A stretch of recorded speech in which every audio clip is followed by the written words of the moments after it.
So really, in a nutshell, the purpose of the talk and the purpose of the paper is to make clear just how dire the situation in the oceans the situation is, and how rapidly things are getting worse.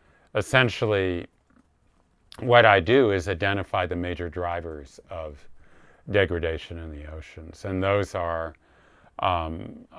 fishing in general, habitat destruction, which is mostly due to trawling, introduced species into habitats they never were, the effects of the increase of greenhouse gases, mostly warming and ocean acidification, other kinds of pollution, toxic and agricultural, and then what I call the rise of slime, which is eutrophication, the increase of nutrients, runaway increase of nutrients that causes toxic algal blooms and all the horrible stuff that happens in association with that. What's called the dead zone in the Gulf of Mexico, which is about the size of New Jersey, Delaware, and Maryland. I mean, these amazing phenomena that are growing in frequency and size. As a way of trying to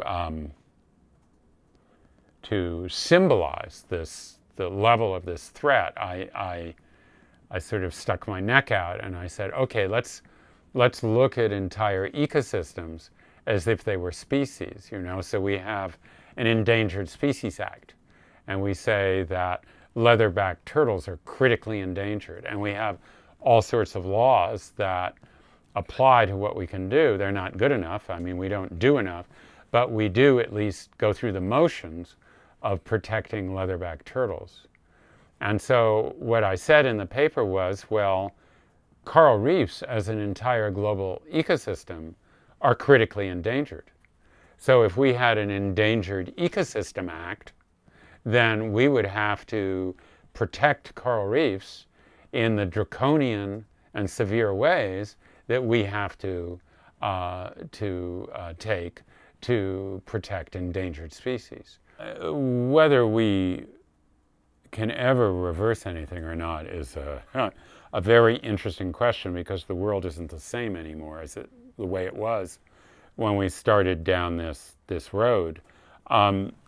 If you really lump together an enormous variety of detail, you could say that the big three global threats to the ocean are overfishing and the ways that destroys ecosystems, pollution, and in particular, I would say nutrient pollution, the runoff of fertilizers and other organic pollutants, and the rise of greenhouse gases and what that causes.